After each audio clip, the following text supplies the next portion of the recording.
So Zoom is clear, but Yes, YouTube, वो server का issue हुआ है सर मेरे ख्याल से ठीक है उस सिलेक्शन पर। You can continue. You can just start and you are recording it Yes. anyway, तो उसको आप anyway डालोगे बाद में तो जी it will sort itself out slowly. ठीक है। तो वैदिक पीरियड में very interesting question, see when the वैदिक पीपल हु कॉल्ड देमसेल्व्स आर्य, वो अपने आप को आर्य बुलाते थे, और उन्होंने जब वो माइग्रेट कर रहे थे तो they used cattle. The moment they start finding fertile ground in Ganga, obviously agriculture starts. तो बाय 1000 एडी एग्रीकल्चर शुरू हो जाता है वहां पे in a very big way, and we know that agriculture becomes the main occupation. And the idea of cattle is always important because they began with, so just वेद के जो पुराने सबसे पुराने वर्सेस हैं, वो पुराने वर्सेस में हम ज्यादातर गाय के बारे में सुनते हैं, गवस्थी के बारे में सुनते हैं। We hear stories of cows getting lost, of cows getting found, but in the later verses we find more and more verse references to earth, to rain, to बारिश के बारे में बात करते हैं, एग्रीकल्चर के बारे में बात करते हैं। तो शुरुआत हो गई है एग्रीकल्चर। रिमेंबर, ये जो भी हम बोल रहे हैं वो नॉर्थ इंडिया के बारे में बात कर रहे हैं। उसके बाद आता है तो हड़प्पन पीरियड आ गया 4500 साल पहले, फिर 3500 साल पहले हमने वैदिक काल शुरू करी। 3000 में we have seen the gangetic plain has been settled. By 2500 years ago, that is जिसको हम श्रमण परंपरा कहते हैं। व्हाट इज श्रमण परंपरा? व्हेन वी टॉक अबाउट श्रमण परंपरा, is it clear now? Bijendra, is the voice clearer now?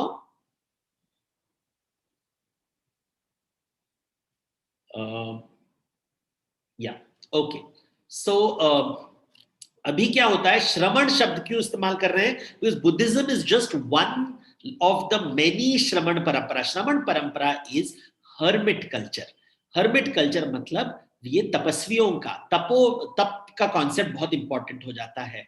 अभी ये कब होता है? जब जहां पे बहुत धन धान्य संपत्ति होती है वहां पे लोग जंगल में जाके तपस्या करने लगते हैं, बिकॉज जब उनको भूख लगती है तो वो वापस आके they can come and meet people in the village, वहां से भिक्षा ले सकते हैं। So when affluence starts to emerge in a society, बहुत जब affluence आने लगता है उसी समय हम देखते हैं कि ये श्रमण थॉट्स भी शुरुआत होने लगते हैं। In this time, this is the period 2500 years ago में their cities have started to appear in the Gangetic plain, जिन्हें हम महाजनपद कहते हैं। And what is the unique economic activity over here? Unique, सब एग्रीकल्चर चालू है, एनिमल हस्बेंड्री चालू है, लेकिन the unique feature over here is trade. Trade routes have emerged in a big way. हमें ट्रेड रूट्स के बारे में कैसे पता चलता है? ट्रेड रूट्स के बारे में पता चलता है क्योंकि हमको जाटक कथाएं हैं। जाटक कथाएं में हम सुनते हैं कि बैलगाड़ी की बड़ी बड़ी लाइन चलती थी यहां वहां से। What were they trading? They were trading pottery, they were trading metal, they were trading cloth. तो ट्रेड रूट्स की शुरुआत होती है उत्तर पथ और दक्षिण पथ। उत्तर पथ is the northern highway which connects Gangetic plain to Indus Valley। तो ये जो कनेक्शन है from Uttar Pradesh right up to Punjab को उत्तर पथ कहते थे। Dakshin Path connected north India to south India. ये सब नॉर्थ इंडिया की बात हो रहा है यहाँ पे पहले बार हम गिल्ड्स के बारे में सुनते हैं।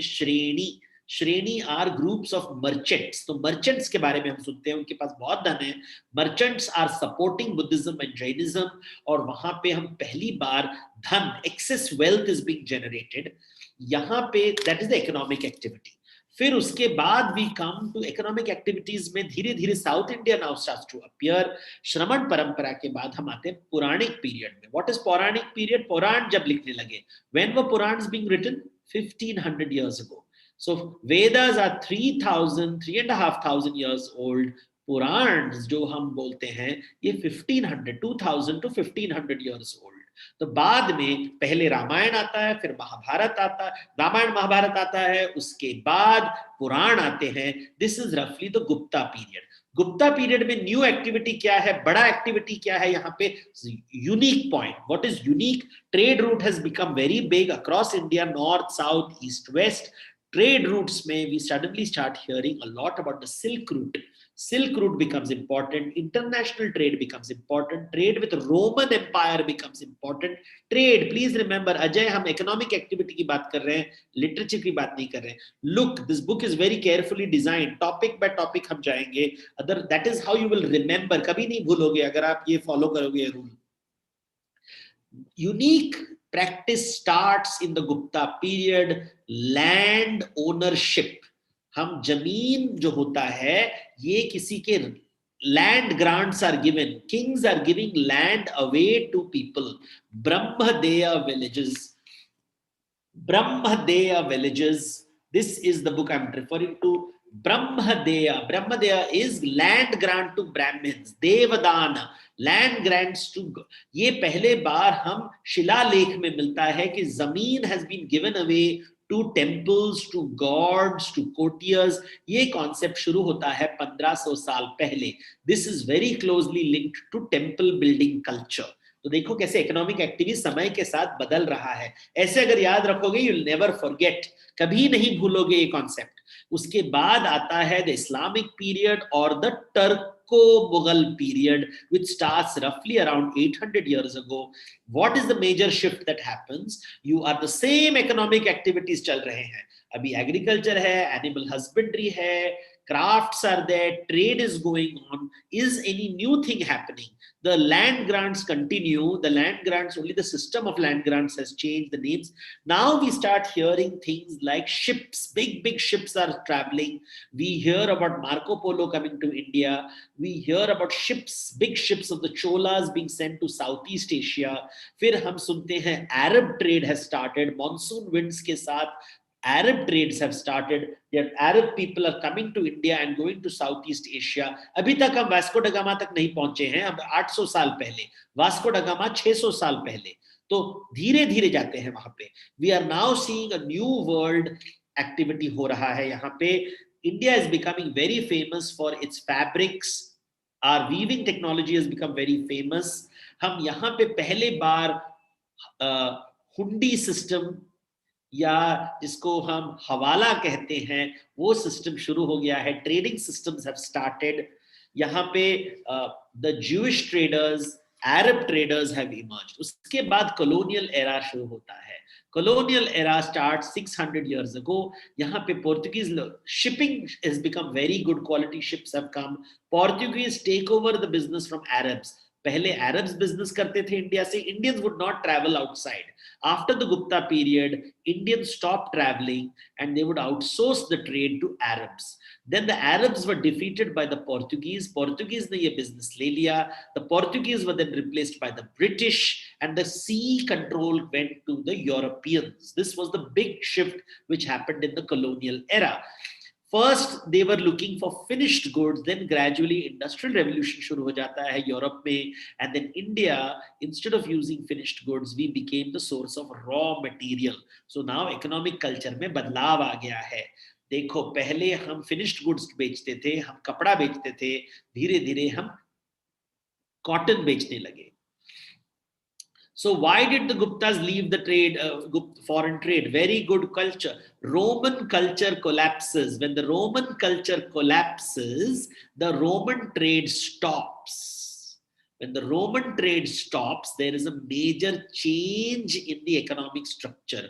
जो पहला इतना business होता था रोम के साथ, वो बंद हो जाता है. And there is more business happening internally. वो internal business तो चालू है, but external business बंद हो जाता है 5th 6th century में. And then it is a local internal business बढ़ता है, but external business कम हो जाता है.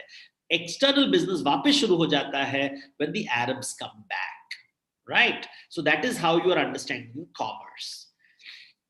One of the important things to remember, then of course we will not go beyond that point. Now we come to the question of I'm looking at the YouTube messages also. Hindi medium में भी करेंगे. मैं हिंदी और English दोनों बात करूंगा. So I hope you can understand both. ये हिंदी में भी अवेलेबल है. Those who want this book is available in Hindi also. ये हिंदी में भी है. देखिए तो हिंदी और इंग्लिश दोनों में हम बात करेंगे. जितना ट्राई करूंगा हिंदी में बोलने के लिए, बाकी आपको मैनेज करना पड़ेगा. अगर किताब आपके सामने है तो very good. I am on page 79 80. we have to know about the ancient ports. हमारे यहाँ का बड़ा coastal line है. We had a lot of ports. जैसे हड़प्पा पीरियड में लोथल में हमारा पोर्ट था, फिर गुजरात में पोर्ट्स हैं, केरला में पोर्ट्स हैं, तमिलनाडु में पोर्ट्स थे, बांग्लादेश में पोर्ट्स थे, आंध्र प्रदेश में पोर्ट्स थे, उड़ीसा में पोर्ट्स थे. So we had a lot of ports. So this is a very good thing, important thing to remember the various ports. तो पाकिस्तान से तो पाकिस्तान का क्वेश्चन नहीं आएगा, लेकिन लोथल के बारे में आ सकता है. You will know about Daman and Diu में क्या था. It was then केरला में मुजीरिस is a very famous port. Tamil Nadu में पोर्ट्स हैं, Puhar port is very important. Andhra Pradesh में Masulipatnam port is very important. Orissa में है Tamralipti in Bengal, the coast.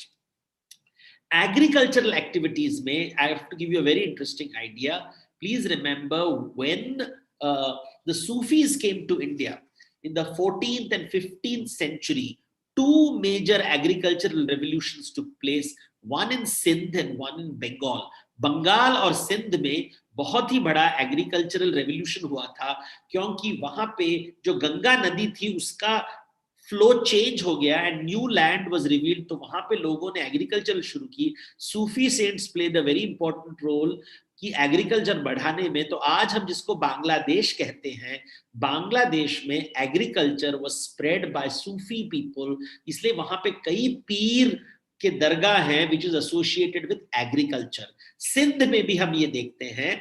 तो सिंध एंड Bangladesh में in the 14th, 15th, 16th century a major agricultural revolution took place. वहां पे सूफी और पीर लोगों ने एग्रीकल्चर बहुत बढ़ावा दिया. That is why lot of Pir दरगाहs are found in Sindh area and in Bangladesh area. This is a very important point. They brought something called as a Persian wheel.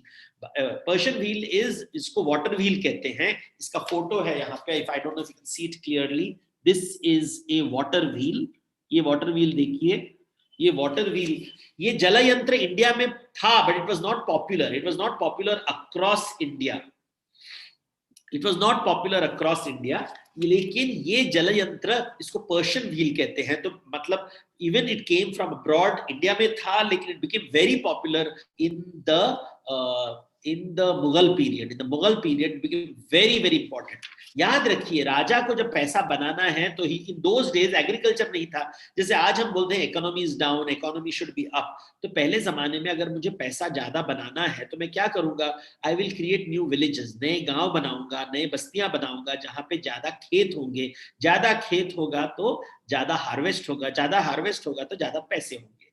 तो राजा को पैसे बनाने के लिए he needed agriculture. So in the Mughal period वो लोग, because the Mughal king said कि मुझे और पैसे चाहिए, and he created this system कि जितना लैंड होगा उतना मुझे टैक्स मिलेगा. तो उसने कहा कि और एग्रीकल्चर करो, do more agriculture, do more agriculture. Two regions which became very powerful in this period were what we today call Sindh and Bangladesh. So यहाँ पे agricultural revolution बहुत ही बड़ा हुआ था. Now we come to taxation. आप बोलोगे दीदी culture के साथ टैक्सेशन क्यों आता है?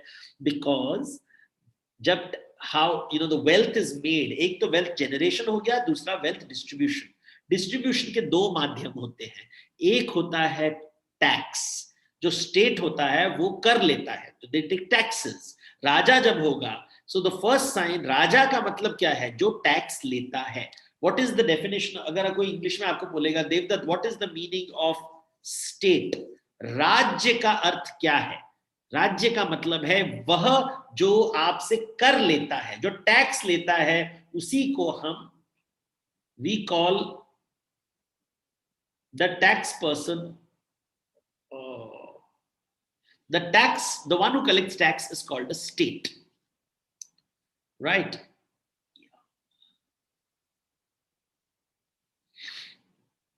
Now the state is collecting taxes, so we have to understand tax. Tax का वैदिक पीरियड में टैक्स होता था. Yes, we know there are tax models. Bali concept है, भाग कॉन्सेप्ट है. 1/6 of the income was used. 1/6 is a number to remember. ये ancient India में the tax system was 1/6. Words used are bali and bhag. Bhag, एक portion. So you have got in the Gupta period many words for taxation. you can read about it. जैसे toll होता था, toll tax. आजकल जब हम roads में जाते हैं, हाईवे में टोल पे करते हैं ना, वैसे ही टोल टैक्स होता था, सेल्स टैक्स होता था, प्लाव टैक्स होता था। सो देयर इज भोग, भोग, भाग, भट्ट। फिर ग्रेजिंग टैक्स, चरने वाले का टैक्स, तुम चर रहे हो, कितने जमीन पर तुम चर रहे हो, उसका टैक्स होता था। यू हैड टैक्सेस फॉर हल व्हीकल, हल के साथ टैक्स होता था।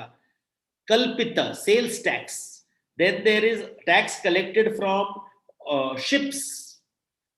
फिर tax on measurement of land, अलग अलग। और जिसके पास अगर देखिए, जैसे गुड्स एंड सर्विस टैक्स होता था, तो यू फाइंड चोला पीरियड में there were 400 different types of taxes in the Chola period. Chola is in South India, 10th century, 1000 साल पहले। जब हम 1000 साल के बात करते हैं तो साउथ इंडिया में Chola kings lived, and north India में you have the Delhi Sultanate starting 800 years ago. So Chola period there were 400 different types of taxes. In the Mughal period, in the Sultanate period, you have got the Kharaj tax, Charai tax, Gharai tax. देखो वही बात वापस आती है, राजा का पैसा कहां से आएगा? इकोनॉमिक एक्टिविटी अगर आप समझ लो तो टैक्स भी समझ लोगे। एग्रीकल्चर होता है एक्टिविटी, तो वहां पे टैक्स आएगा। माइनिंग होता है, वहां पे टैक्स आएगा। ट्रेडिंग होता है, वहां पे टैक्स आएगा। ग्रेजिंग, एनिमल हस्बेंड्री होता है, वहां पे टैक्स होगा। So everything is going to be taxed. We know that there was jizya tax or religious tax, there was zabti, dahshala tax which is introduced by Akbar. तो देखो कितने अलग अलग प्रकार के टैक्स वर्ड्स आते हैं। You have words from the Vedic period, you have words from the Shravan period, you have words from the Gupta period, you have words from the Chola period, Islamic period, you have from the Maratha period, Sardeshmukhi tax, Chauth। Then colonial era में नया taxation system आता है। East India company कहती है कि मैं tax collect करूंगा, राजा के पास जाता है और कहता है ईस्ट इंडिया कंपनी आप क्यों टैक्स कलेक्ट कर रहे हो, मैं ही टैक्स कलेक्ट कर देता हूं, तो I will become your tax. तो वो आउटसोर्स करता है बिजनेस। राजा जो होता है बोलता है ठीक है, I outsource the business to the East India Company. East India Company starts to collect tax, और धीरे धीरे हमारी गुलामी शुरू हो गई। Then there was permanent settlement, Mahalwari system, Rayatwari system. So different types of taxes emerge, right? फिर you have to also know about दान। देखो जब धन बनता है तो धन को डिस्ट्रीब्यूट करने के लिए एक होता है the tax system paid by the king, and the second is voluntary tax, दान करना। Why everybody has to pay? देखो राजा को किंगडम मैनेज करने के लिए खर्चा होता है। जो राजा होता है वो कहता है कि देखो मैं सबको सपोर्ट करता हूं, मेरे पास एक आर्मी है, मेरे पास सेना है, सेना का पैसा कहां से आएगा, उनको खाना कहां से दूं, तो मुझे पैसे चाहिए, तो वो आपसे पैसे कलेक्ट करता है। तो पहले जमाने में वो पहले मर्चेंट से कलेक्ट करते थे, फिर फार्मर्स से कलेक्ट करते थे, फिर एनिमल हस्बेंड्री से कलेक्ट करते थे। नहीं तो पैसा नहीं होगा तो राज्य चलेगा कैसे? राज का भी खर्चा होता है ना। राजा के पास पैसा कहां से आता है? राजा के पास कुछ पैसा नहीं होता है। He needs that money in order to manage his kingdom. तो अपने जो ब्यूरोक्रेट्स होते हैं, मंत्री होते हैं, सामंत होते हैं, उनको पैसे देने के लिए, सेना को देने के लिए। अभी राजा के जैसे अकबर के पास नवरत्न थे, नवरत्नों को भी कुछ पैसा देना पड़ेगा ना, सैलरी। वो सैलरी कहां से आएगा? जैसे आज भी हम टैक्स लेते हैं वैसे ही उस जमाने में टैक्स लेते थे। So you understand tax. फिर डोनेशन एंड फिलैंथ्रोपी के ऊपर क्वेश्चंस पूछ सकते हैं। For example there are different types of donations. गोदान, गाय का दान देना, पानी का दान देना। Very important charity method in India was water charity, जल का दान देना। So people would build wells। आप देखोगे बहुत wells बनाते थे, step wells banana, dams banana, canal banana. These are forms of donation. You have दान, दक्षिणा, भिक्षा। दान, दक्षिणा, भिक्षा। उसके बाद ब्रह्मदेव, land, giving the land to the Brahmins, giving the land to the temples, ये भी एक प्रकार का एक डोनेशन सिस्टम था। Then in Islam, when the Islam comes to India, zakat as an idea becomes important. The idea of zakat, that you have to give 10% of your wealth for the good of society. तो ये zakat concept आ जाता है. Then Sikhism में आता है one चक्को. तो again, some part of your money, तुम्हारा जितना भी earnings है, a portion of that wealth needs to go to people. So this is how you right. So this is how you try to understand how taxation was used. You have to read about taxation. So abhi economic culture jab hum discuss kar rahe the, we realize we have to know how does the wealth created, how is the wealth generated. Wealth is created agricultural activities, animal husbandry, mining, manufacturing, trading. उसका tax होगा, अलग अलग प्रकार का tax होगा. After taxing, you have got charity. So your wealth can go to the community in two ways: voluntarily via charity, involuntarily via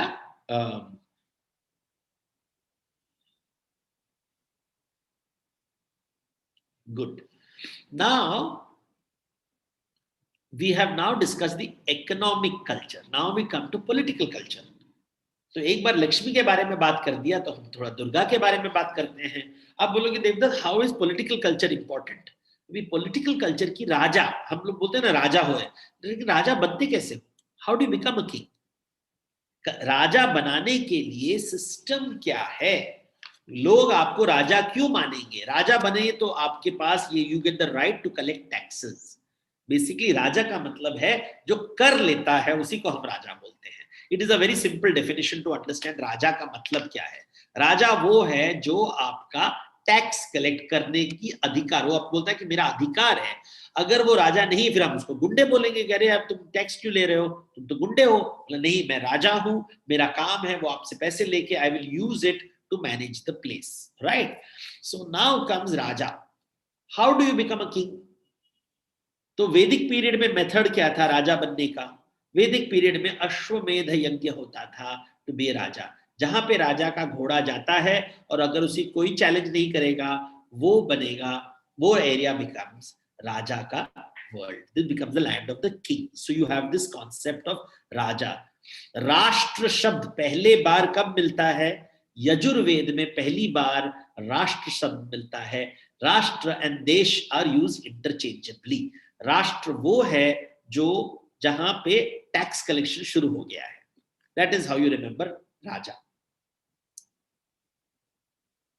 अभी राजा शब्द धीरे धीरे आने लगता है जाटक कथाओं में. राजा का मतलब क्या है? राजा का मतलब है वो जो अराजकता निकाल देता है. जब राजा नहीं होता तो अराजकता, look at the word, Hindi शब्द जो है अराजकता शब्द आता है. And you suddenly find kings. The most famous king we hear for the first time in Buddhist literature. So Vedic literature में कौन राजा होते थे? We hear about the battle of 10 kings. हम सुदास के बारे में सुनते हैं. The king Sudas of the Kuru clan, Bharat clan. जब हम श्रमण पीरियड में आते हैं, so suddenly we start hearing kings like Ajatashatru. Ajatashatru का नाम आता है. And you find new kings emerging. The most famous king, of course, being Chandragupta Maurya and Ashoka. Ashoka राजा आता है. धीरे धीरे हम आते हैं, we come to what is called the Yavana period. Yavana period में जब हम आते हैं, यवन मीन्स ग्रीक्स, जब ग्रीक्स आने लगते हैं तो हम सडनली कौटिल्य अर्थशास्त्र से नॉलेज मिलता है कि राजा के पास अलग अलग प्रकार के मिनिस्टर्स होते थे. देयर वाज द राजा बनने का वो बोलता था कि अगर आपको राजा बनना है तो आपके पास 7 चीज होने चाहिए. सो कौटिल्य अर्थशास्त्र में लिखता है कि अगर आपको राजा बनना है 7 चीजें आपको चाहिए. What are the 7 things that you need? The 7 things that you need are, एक तो राजा होना चाहिए, उसको स्वामी. He needs a team, ministers होना चाहिए, अमात्य. फिर लोग होने चाहिए, तो जनपद. फिर उसके पास एक किला होना चाहिए या दुर्ग होना चाहिए. उसके पास पैसे होने चाहिए, कोष, treasury. He must have a king. उसके पास आर्मी होना चाहिए, दंड. और उसके पास दोस्त होने चाहिए, मित्र। Page number 96 chapter 12, page number 96 chapter 12 is where we are.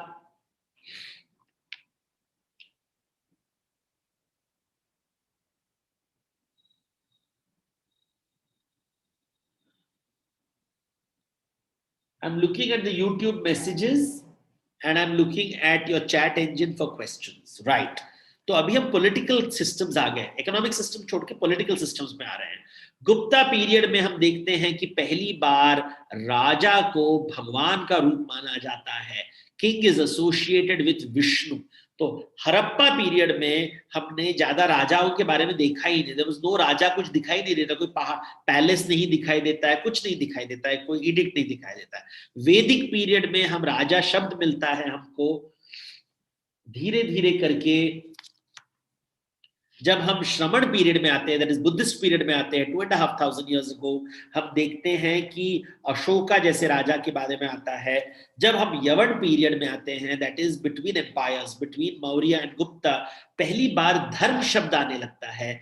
धर्म शब्द आता है कि धर्म का मतलब है जो मत्स्य न्याय के ऊपर विजय प्राप्त करता है। मत्स्य न्याय मतलब अराजकता, अराजकता इज मत्स्य न्याय, जिसकी लाठी उसकी खेत, दैट कॉन्सेप्ट, उसको तोड़ने के लिए राजा आता है, राजा धर्म एस्टैब्लिश करता है। हम पहली बार राजमंडल कॉन्सेप्ट के बारे में सुनते हैं।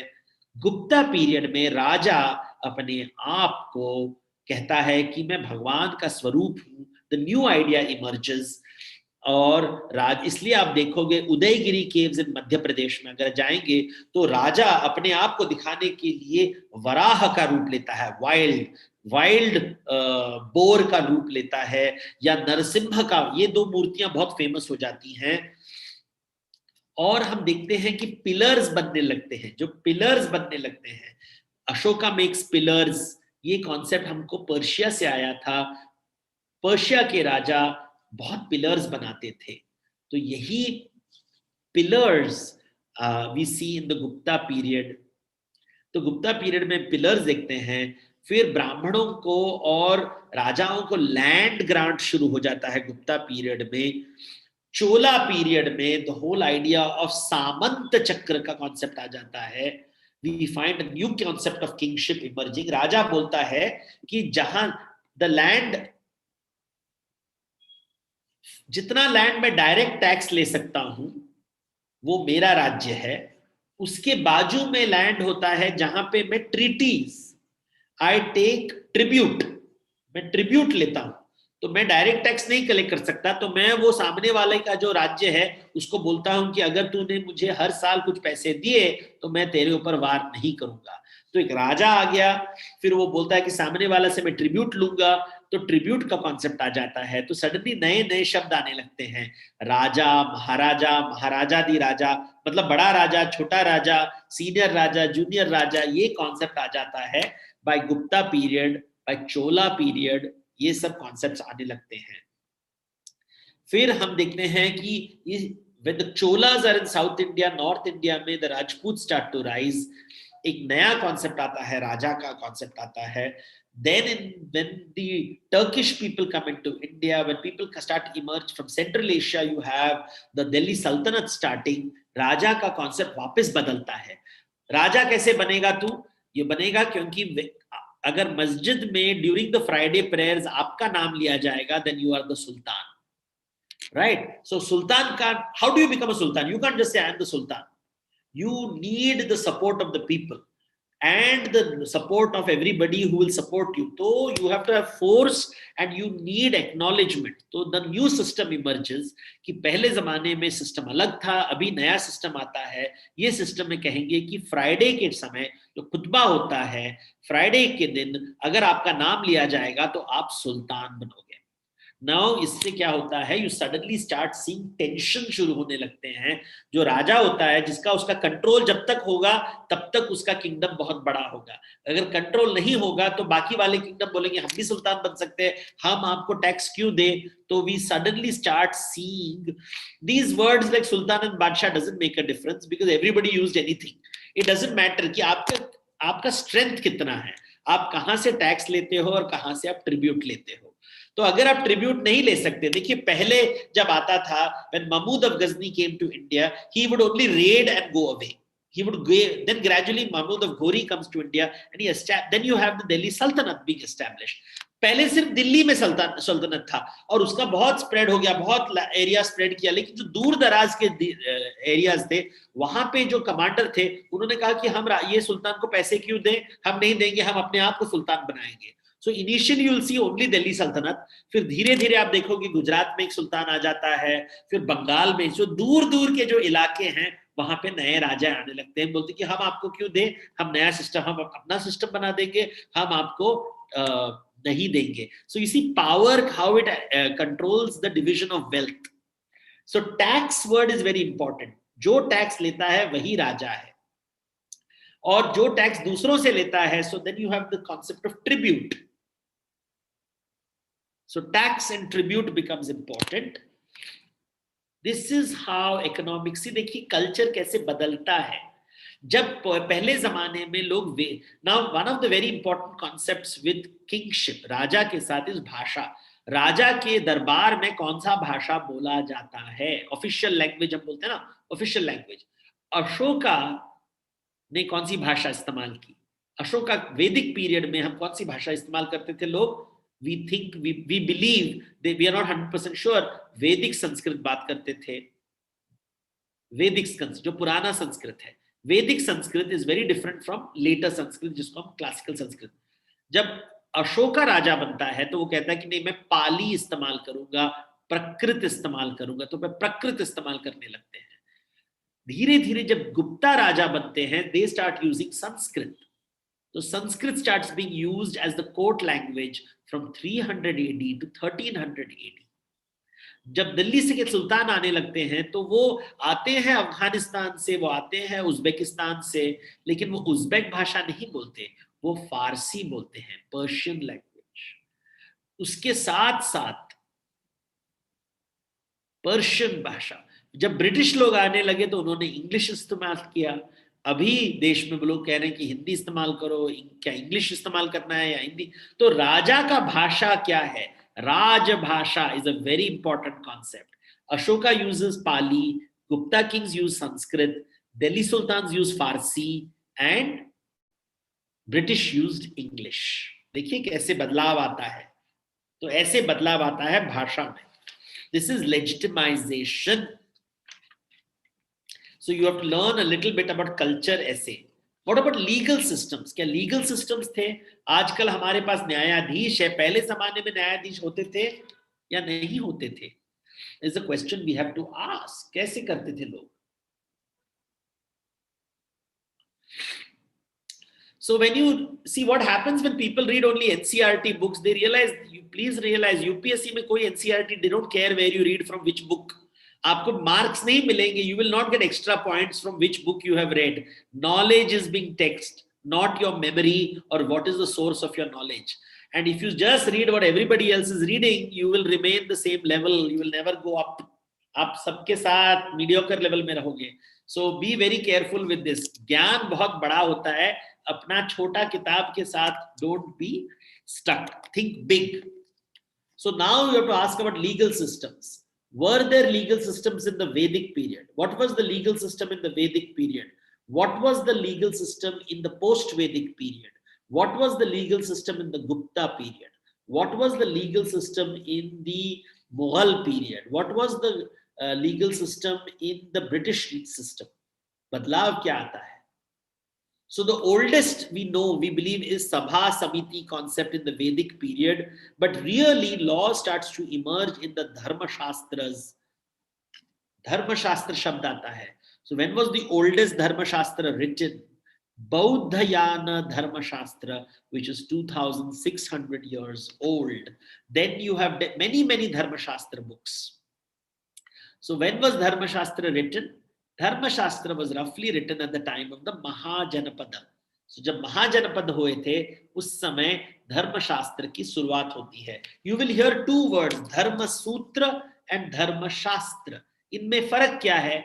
सूत्र में पोएट्री स्टाइल में लिखा जाता था, पोएट्री बिकॉज उस समय ओरल ट्रेडिशन होता था, so people to remember would write it in poetry form. धीरे धीरे जब लिखना शुरू हो गया तो लोगों ने शास्त्र निकले लगे विच यूजेस प्रोज. यही फर्क है. The difference between sutra and shastra is poetry and prose. That's it. Right. So now, what were the legal systems which were used in the Dharma Shastra? Dharma Shastra deals with acharana, day-to-day living, how to live a day-to-day life. It also deals with a lot of legal issues. Manu Smriti is a kind of Dharma Shastra. So धर्म शास्त्र में से एक धर्म शास्त्र बहुत famous हो गया जो सब जानते हैं, which is called Manusmriti. Why did Manusmriti become very famous? It is because Manusmriti contains a lot of legal practices जो dealing with land dispute, contract issues, criminal behavior, ये जो law के बातें हैं, सबसे oldest legal texts we find in the Dharma Shastras, especially Manusmriti. So this is the old book, right? Then comes when, so Manusmriti is roughly 2000 years old. How do we know Manusmriti is 2000 years old? Manusmriti refers to gold coins. Gold coins came to India in the Kushan period. So Kushan ruled India 1900 years ago. And Kushans used to do trade with the Roman Empire. तो उस समय gold coins आते थे, स्वर्ण मोहर आते थे. This is referred to in Manusmriti. That is how we know Manusmriti is roughly 1900 years old. आगे पीछे होता है because these books are compiled over time. तो कभी एक fixed date नहीं होता है, but मोटा मोटी 2000 साल पहले मनुस्मृति आता है. उसके ऊपर लोगों ने बहुत टिप्पणियां की. It became very famous. It spread across India, this because it contained legal. पहले जो धर्मशास्त्र थे वो ज्यादातर केवल ब्राह्मणों के लिए लिखा गया था, बट जब मनुस्मृति आता है वो राजाओं के लिए भी लिखता है. So it became very important. Now why is धर्मशास्त्र important? पहले जमाने में वैदिक पीरियड में जो ब्राह्मण्स थे, the Brahmins would only do पूजा पाठ, वो यज्ञ करते थे. लेकिन by the Gupta period something changes. The Brahmins also work as bureaucrats. राजा के दरबार में वो काम करते थे. तो काम करने के लिए they needed some kind of knowledge. तो ये नॉलेज कहाँ से आता था? अर्थशास्त्र से आता था. अर्थशास्त्र का नॉलेज धर्मशास्त्र का नॉलेज है. तो जैसे आजकल आप सिविल सर्विस एग्जाम देते हो, तो in order to become a bureaucrat, पहले जमाने में caste was important, so you had to be a Brahmin. He was educated, he knew the dharma shastras. अर्थशास्त्र उसको पता था, धर्मशास्त्र उसको पता था. So they were considered to be bureaucrats. Manusmriti, we don't know who wrote the Manusmriti.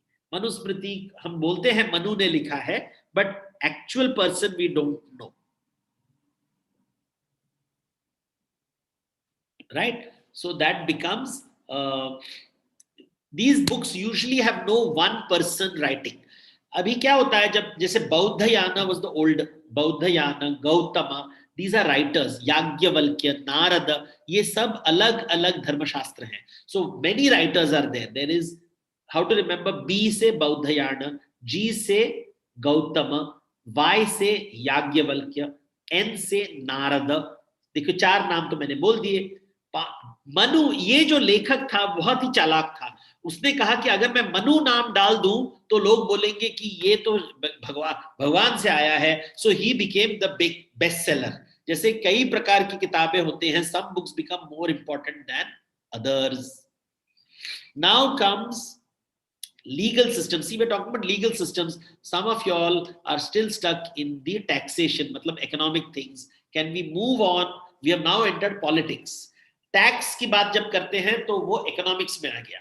अभी हम पॉलिटिक्स में आ गए. पॉलिटिक्स में आता है कौन टैक्स कलेक्ट करता है, on what basis, disputes handle कैसे करते हैं. So when the Persian culture came, sharia law emerges, Quran becomes important, Sharia becomes important, Hadith becomes important.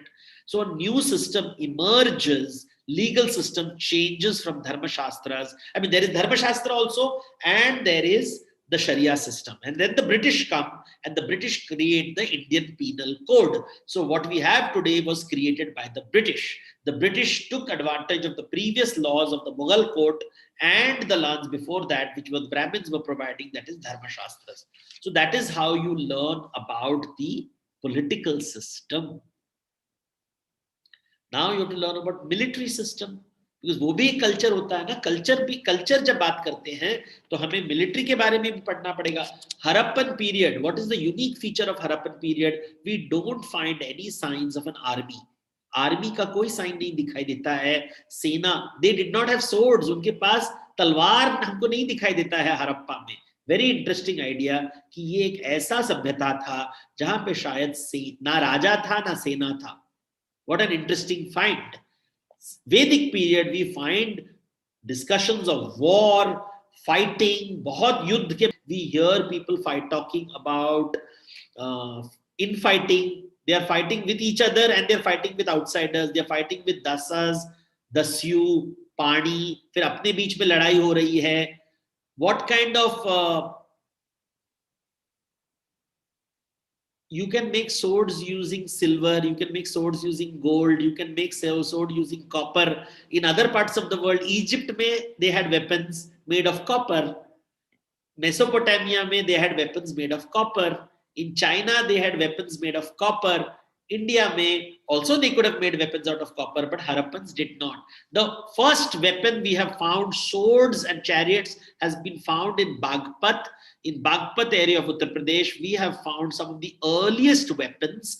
These are again made of copper, not of iron, and these were dated to around 3,500 years ago. So, pehla jo we have found it in in the Bagpat area. Then you find in the Vedic period, suddenly you find a lot of weapons suddenly being discussed. Bow is being discussed, arrow is being discussed, sword is being discussed, helmet is being discussed, armor is being discussed. जब हम Mauryan period में आते हैं, Buddhist period में आते हैं, तो हम राजा के बारे में सुनते हैं, चंद्रगुप्त मौर्य के बारे में सुनते हैं. We realize Indians were very famous for exporting elephants. India used to export elephants and import horses. इसलिए Indian kings were called Gajapati. और नॉर्थ वेस्ट फ्रंटियर में जो भी किंगडम्स होते थे, जैसे राजस्थान, गुजरात, पंजाब, सिंध, ये एरिया में घोड़े आते थे फ्रॉम सेंट्रल एशिया. अरबी घोड़े, फारसी लैंड से घोड़े आते थे, रशिया से घोड़े आते थे, और ये घोड़ा इंडिया को बेचते थे. इनको हम अश्वपति बोलते थे. तो अश्वपति घोड़ा बेचते थे, गजपति हाथी बेचते थे. India was famous for elephants. Elephants कहाँ मिलते थे? ईस्टर्न पार्ट ऑफ इंडिया में मिलते हैं, जहां आज हम बिहार जिसको कहते हैं. इसलिए the first Indian kings are found in where सबसे ज्यादा पावर होता था, हाथी जहां मिलता था. तो मगध एरिया में हाथी होता है. आप देखोगे बुद्ध की कहानी में हम हाथी को रेफर करते हैं, हम कृष्ण की स्टोरी में हाथी को रेफर करते हैं, कुवल्य पीड़ा. सो हाथी बिकम्स इंपॉर्टेंट. जाटक कथाओं में हम युद्ध के बारे में सुनते हैं. So suddenly you find war becoming important. फिर जब शाका, पल्लव, कुषाण आए थे, there was again military is very important during the Kushan period. अगर हम कनिष्क की स्टैच्यू देखते हैं तो हम देखते हैं कि they are wearing boots, military boots. Concepts हम देखते हैं. महाभारत में व्यूह का कॉन्सेप्ट आता है. So Ramayana and Mahabharata was the written documents of Ramayana and Mahabharata is roughly 2,200 years ago. So after the Mauryan period, Ramayana and Mahabharata started being written. By this time, horses have entered India. Please remember, written Ramayana and spoken Ramayana is very different. Written Ramayana was written 2,200 years ago. तब तक घोड़े आ चुके थे, तो सब किताबों में घोड़े के बारे में बताया गया है. Now comes the Puranic. Gupta period is 1500 years ago. You suddenly have the importance of fort. The fort has become important. You have got an entire Chaturanga Sena. You have elephants, cavalry, chariots. ये concept है. Chariots around the world.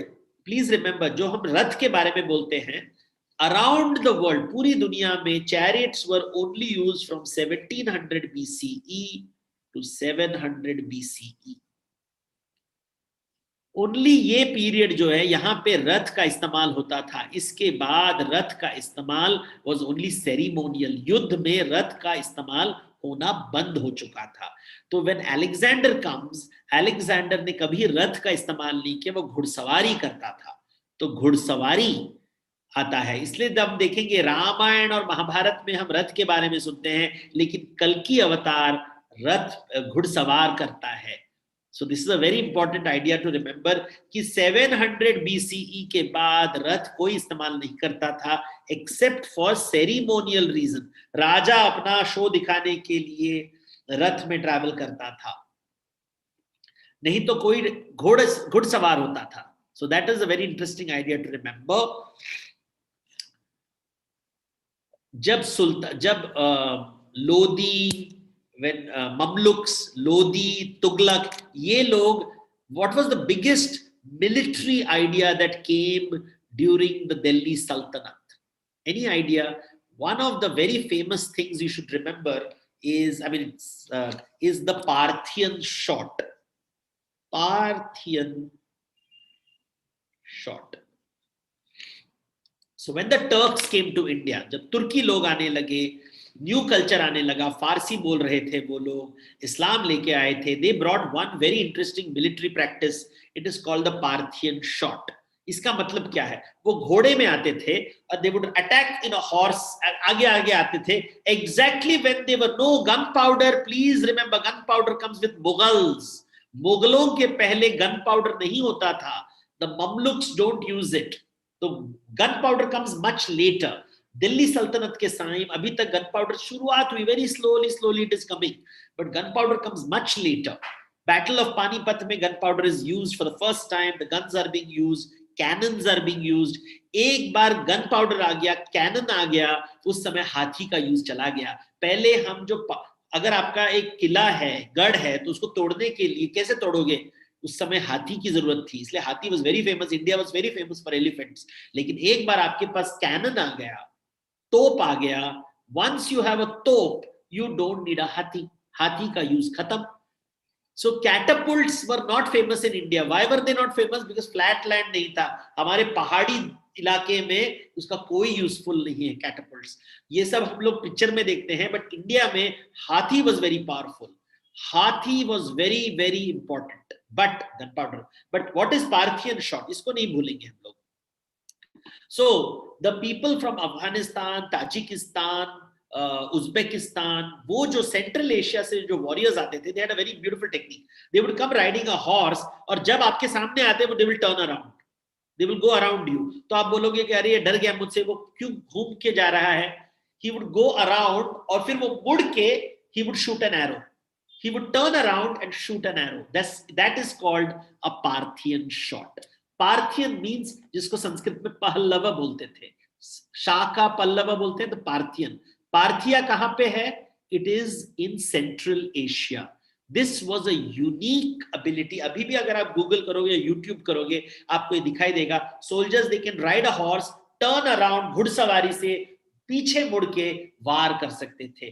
This was what the Delhi sultanate brought. So there was a cultural shift which happened. एक बहुत cultural shift हो गया, क्योंकि ये जो soldiers थे बहुत अलग थे compared to the soldiers of India. Soldiers of India belong to families who are soldiers. कि हम लोग, हमारे पूर्वज, ये जो जाति सिस्टम था कि हमारे पूर्वज योद्धा थे तो हम योद्धा बनेंगे। लेकिन the people who came from northwest India, they said that no, हम लोग जॉब कर रहे हैं सोल्जर का। तो पहले बार दो शब्द आता है मुगलों के साथ, नौकर चाकर। ये दो शब्द जो है ये मुगल शब्द है, they come from Mongol people। नौकर चाकर, ये दो शब्द जो है पहले इंडिया में नहीं होता था। नौकर चाकर means professional soldier and professional bureaucrat. Professional, आप पैसे दोगे तो हम आपके लिए युद्ध करेंगे, पैसे दोगे तो हम आपके साथ फाइटिंग करेंगे। सो दिस फाइटिंग, ये कॉन्सेप्ट जो है ये आया with the sultanate period, this came in the Mughal period. उसके बाद gradually mercenary soldiers became very, sipahi, this concept becomes important. Then comes the colonial era. British era में military systems changes dramatically. वो लोग ships के साथ आते हैं. They bring a military discipline. They bring something called military bands. तो पहले जब मुगल जाते थे, वो तो नाच गाना सब जाता था उनके साथ. मुगल आर्मी जब ट्रैवल करती थी, तो उनके साथ नाचने वाले भी जाते थे, खाने पकाने वाले जाते थे. ये जो मिलिट्री डिसिप्लिन जो है was unusually strong with the Portuguese, was unusually strong with the British. उनका military technology बहुत ही अलग था. So when you are studying culture, हमको study करना है हड़प्पा का military, वैदिक period का military, यवन period का military, चोला गुप्ता period का military क्या था, Turkish age में क्या था, little bit, not too much, but just enough detail. You must understand. नहीं तो फिर नहीं समझ में नहीं आता है ये सब. तो जब हम हिस्ट्री पढ़ते हैं तो हिस्ट्री केवल ऐसे चैप्टर बाय चैप्टर नहीं पढ़ना चाहिए, आपको सिस्टमैटिकली जाना पड़ता है. वैसे ही अभी ब्यूरोक्रेसी का system. Do you know who started civil service exam in the world? Anybody has an idea? Civil service exam किसने शुरुआत की थी? Let me see. I am checking YouTube and I am also checking this कि civil service exam not in India, in the world, पूरी दुनिया में किसने शुरू की थी?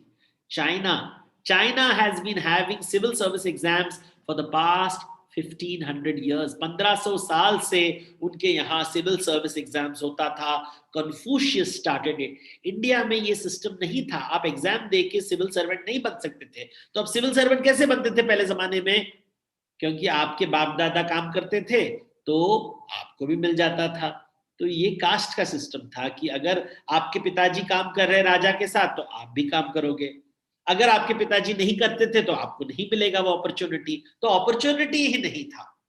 आजकल क्या कोई भी पढ़ाई कर सकता है, कोई भी एग्जाम दे सकता है, और एग्जाम में अगर आप पास हो जाएंगे तो anybody in India can become an IAS officer. लेकिन पहले जमाने में ऐसा नहीं था. You if your father is working for the king, only then you can work for the king. ये सिस्टम पहले जमाने. देखो कैसे जस्टिस चेंज हो गया. पहले जमाने में we were not equal. Nobody can not become a bureaucrat. Today anybody can become a bureaucrat, right? तो अभी equal opportunity. Men can become a bureaucrat, women can become a bureaucrat. Doesn't matter what your caste is, doesn't matter what your religion is, anybody can become an IAS or an IFS or an IPS officer. पहले जमाने में ऐसा नहीं था. ऐसे नहीं था पहले जमाने में. If your father is a soldier, then you will become a soldier. If your father is a bureaucrat, you will become a bureaucrat. Only men. Women were not even allowed into this picture. So, bureaucracy की शुरुआत कैसे हुई?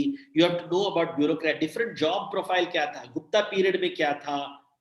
What were the various words used? Commander in chief, chief justice, head of treasury, account department का head क्या था? So you have got a whole list from the Chola kings, from the Gupta period. अर्थशास्त्र में मिलता है. North India, South India में system अलग थे. You have to learn about that also. Legal systems. जैसे शेर शाह सूरी ने एक सिस्टम बनाया था, फिर अकबर ने एक सिस्टम बनाया था, मनसबदारी की सिस्टम आई थी. आपने कभी ये शब्द सुना है? I don't know. North India में of course you have heard about this. Kayastha. ये कायस्थ कम्युनिटी क्या था? They were bureaucrats. ये ब्यूरोक्रेसी का कम्युनिटी था. ये नॉर्थ इंडिया में ये शब्द आता है. साउथ इंडिया में लोग कुछ अलग शब्द इस्तेमाल करते हैं. So you find this caste based bureaucracy. अभी वो नहीं है सिस्टम, बट पहले जमाने में जैसे मराठा लोगों में था. पंत पेशवा होता था, मुजुमदार होता था, सचिव. Look at the surname. सचिव, सेक्रेटरी. आज भी है ये सब ना, हम लोग यूज करते हैं. सेनापति इज ऑल्सो सरनेम आजकल. कितने लोगों के surname? Pandit. So these are various service that you find. सो ब्यूरोक्रेसी का हिस्ट्री क्या है? You have to know about that. Little bit about bureaucracy culture कैसा था. So this is how you study culture. So we can keep. How do you study culture? You have to study culture using history and geography. देखो मैं कितने अलग तरीके से पढ़ा रहा हूँ. क्यों पढ़ा रहा हूँ? ताकि आपका दिमाग एकदम सरल तरीके से वो सब्जेक्ट को समझ पाए. अलग अलग टॉपिक को लेके आपको हिस्ट्री के साथ जाना पड़ेगा. वैदिक पीरियड में वी स्टडीड इकोनॉमिक शिफ्ट कैसा होता है, पॉलिटिकल शिफ्ट कैसे होता है. आज देखिए हमने कितने कितने टॉपिक्स पढ़े हैं. Today we studied about agriculture, industry, trade, taxation, donation, kingship, legal system, military system, bureaucratic system. What about communication? पहले जमाने में कम्युनिकेशन कैसे होता था और उसके बाद कम्युनिकेशन कैसे होता था. So communication systems. What was the communication system in the British times? What was the communication system in the Mughal times? What was the communication system in Delhi Sultanate time? What was the communication system in the Gupta period? Different types of communication system. Very good. Spies. So if you go to page 119, in the page 119 of this book, you will see different types of spies. Chanakya ने कितने अलग अलग प्रकार के spice के बारे में बात किया है.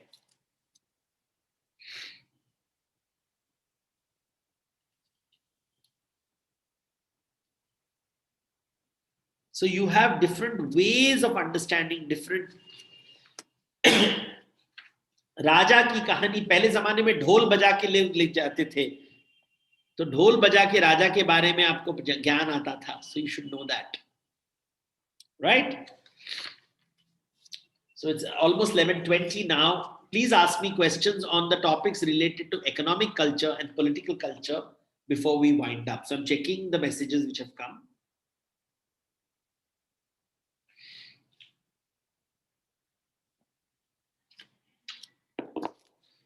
भैया पॉलिटिक्स में मत जाओ आजकल, prepare for your exams, that is better.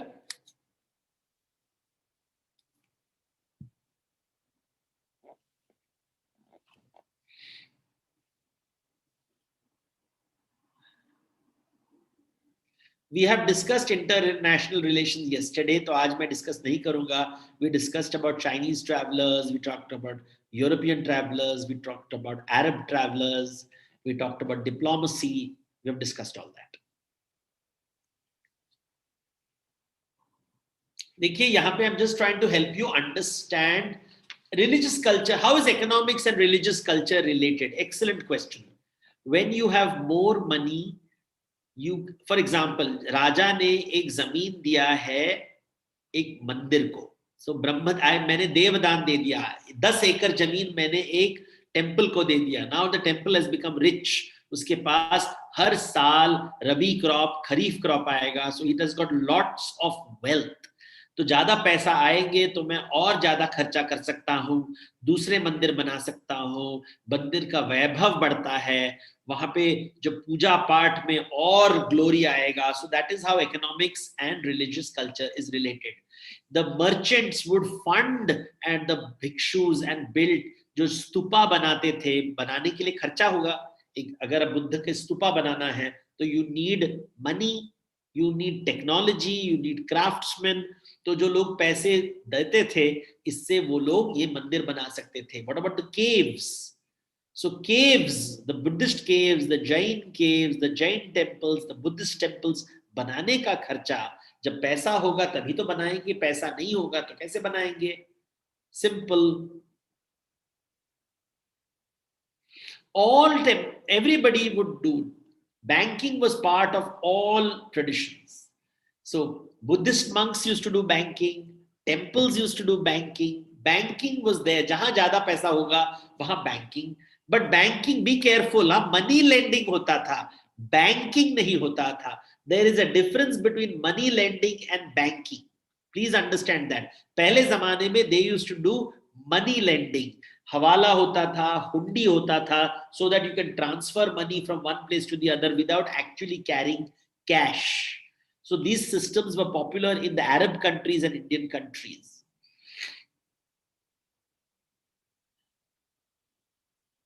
Oh, temples, mosques and stupas are very important. अभी देखिए, कोई भी मंदिर के पास जाइए, मंदिर में कितना इकोनॉमिक एक्टिविटी होता है. मंदिर के बाहर एक बाजार होता है, बाजार में लोग बैठते हैं, बाजार में. So every temple becomes an economic center.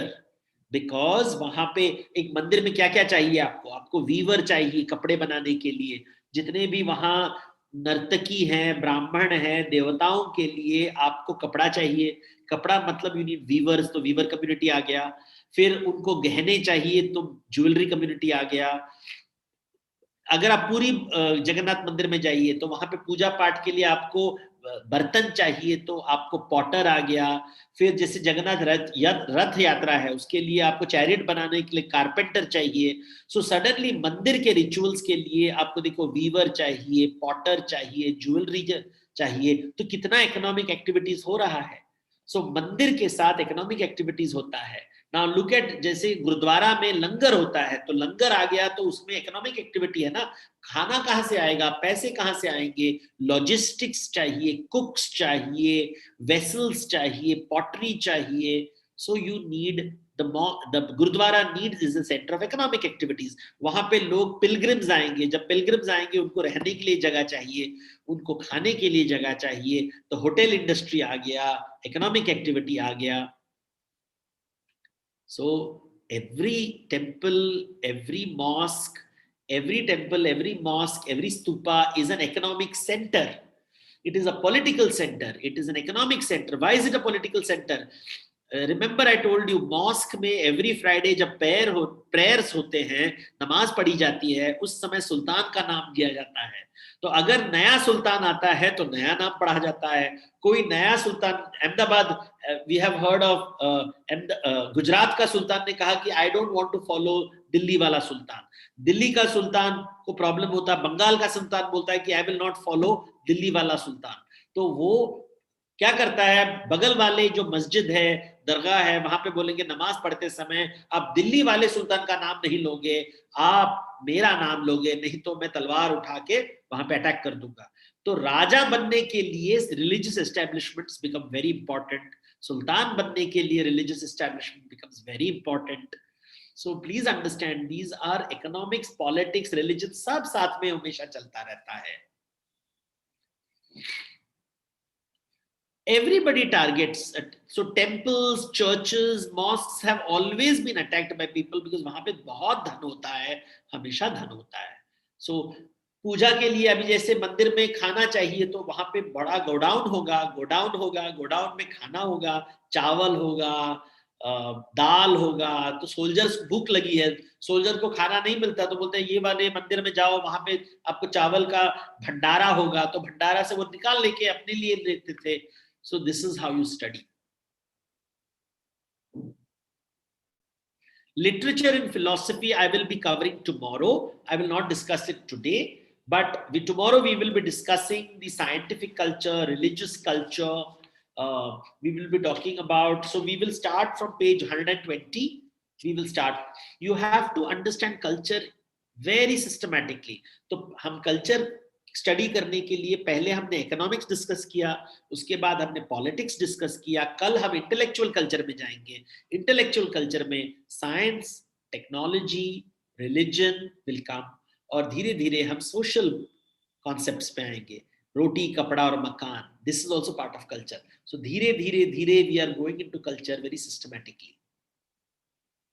क्या होता है ना, जब कल्चर की बात करते हैं लोग इधर उधर सब जगह जाते हैं। So be very, I am very focused. Topic लो, टॉपिक को हिस्टोरिकल एंगल और ज्योग्राफिकल एंगल से देखिए।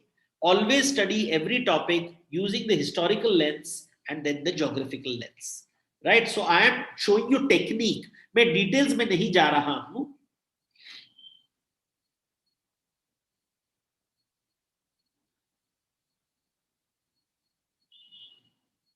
I'm reading some of the questions.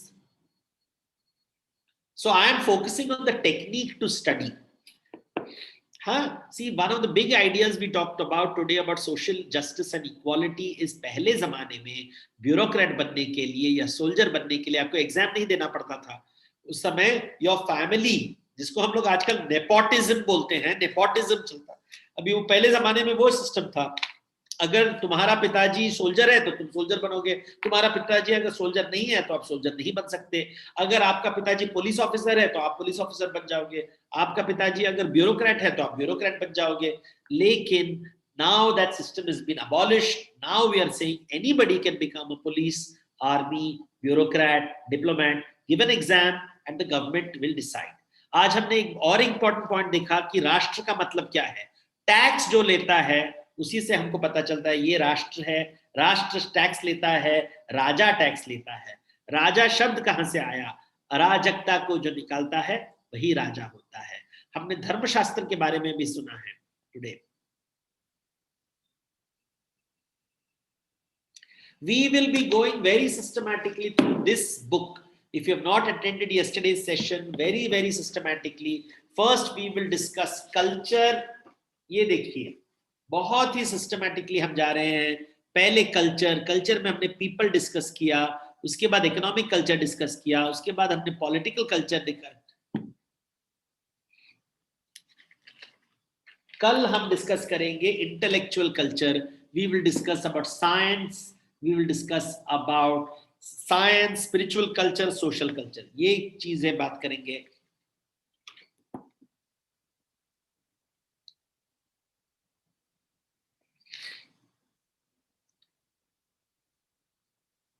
ये स्टेट वर्ड भी यूज वेरी कैजुअली, बट पहले जमाने में concept was of Raja.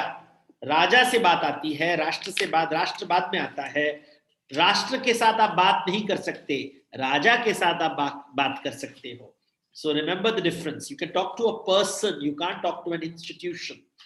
So who do you talk to? तो हड़प्पा में राजा नहीं था, लेकिन टैक्स कोई तो कलेक्ट कर रहा था. Somebody was collecting taxes. Who was collecting taxes in Harappa? We don't understand yet. हमारे पास इतना नॉलेज नहीं है.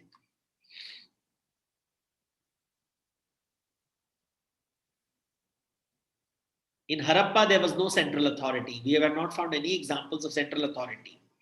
Architecture में शायद कुछ clues मिलेंगे हमको. Tax, and very good question. Tax and donation can be a tool for social justice. Can be. If the king uses the tax and uses the donation to distribute wealth carefully. So, tax and donation can be a technique for social justice provided the king uses the wealth connected during tax and donations carefully. So Raja ka kaam hai, how does he use the tax wealth collected?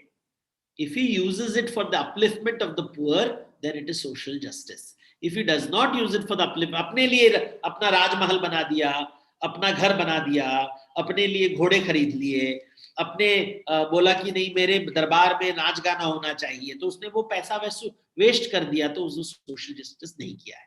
तो राजा का काम है to create an ecosystem where he taxes wealth and distributes it, redistributes it.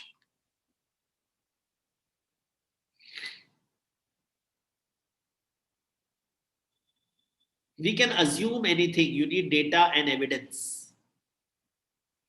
Art and culture is 20% of your general studies. So if you have 100 hours, let's say you have 100 hours to study, 50 hours you will focus on your subject, whichever is your specialization. 50 hours you will focus on general studies. 20% of 50 hours, that is 10 hours, have to be given to art, culture, and heritage. Simple. So 10% of your time must go to art, culture, and heritage.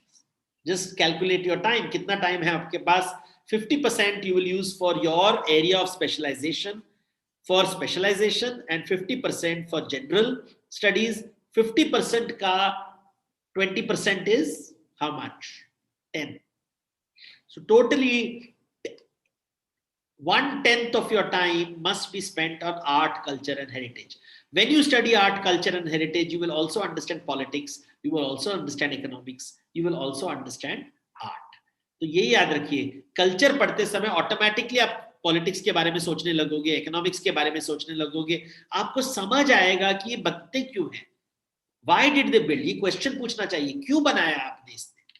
So the way we are going systematically is to make you think. देखो, वैदिक period में taxation क्या था, मौर्यन काल में taxation क्या था, Gupta period में टैक्सेशन क्या था, सल्तनत पीरियड में टैक्सेशन क्या था, मुगल पीरियड में टैक्सेशन क्या था. Systematically you are thinking of culture. तो आपको पॉलिटिक्स का भी ज्ञान आ गया, इकोनॉमिक्स का भी ज्ञान आ गया. ये इसलिए you have to spend at least 10% of your total time focusing on art, culture and heritage. Any other questions?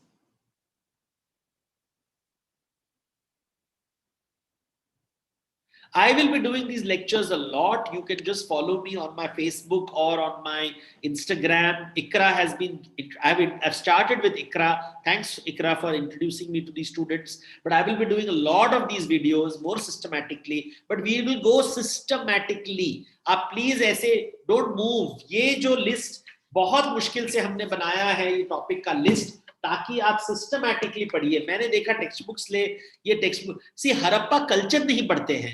Harappa में क्या पढ़ना चाहिए? You have to go systematically. Economically Harappa को देखिए, पॉलिटिकली हरप्पा को देखिए, फिर नॉलेज से हरप्पा को देखिए, arts look at Harappa again. So it's the same thing, you are slicing and dicing the information very differently, right? So, जब हम हरप्पा की बात करते हैं, we are only talking about northwest India, right? But now, if you notice, a lot of questions are being asked about South India, Central India, medieval period.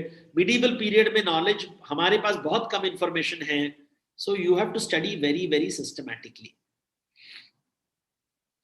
You will understand geopolitics automatically. Gupta period की बात करते ही हमने Roman empire की बात कर दी. हर्षवर्धन की बात करते समय हमने चाइना और टैंग एम्पायर की बात कर दी. जब हम दिल्ली सल्तनत की बात कर रहे थे, suddenly we discuss technology, right? मैंने पार्थियन शॉट के बारे में बात किया, मुगलों के बारे में बात किया, तो we suddenly started talking about gunpowder. So you have to understand this in a complex way. ये सोचोगे ना तो तुम्हारा दिमाग की बत्ती जलेगी. बाय हार्ट करने से यूपीएससी कभी नहीं जीतोगे आप. You will never remember. आपका दिमाग चलना चाहिए, राइट? बाय हार्ट कर लिए लास्ट 10 days जब आप रिवीज, और यहाँ पे बहुत क्वेश्चंस हैं for all those objective questions, subjective questions, but we will go very systematically. So tomorrow I will see you again at 6 o'clock. It's 7:30 now. Tomorrow we will be discussing science, technology, religion. Then we will talk also about social like food, clothing. ये भी part of culture है ना. इसको intangible culture कहते हैं. जैसे भाषा के बारे में हम बात करेंगे, लिपि के बारे में बात करेंगे, लिटरेचर के बारे में, काव्य के बारे में डिस्कस करेंगे. So these are the topics we will discuss tomorrow. See you tomorrow at 6 p.m. This whole week we'll be doing that. Thank you, Ikra. Once again, thank you, students. Please do send me feedback. If you study the way I'm telling you, you will crack the exams. Trust me.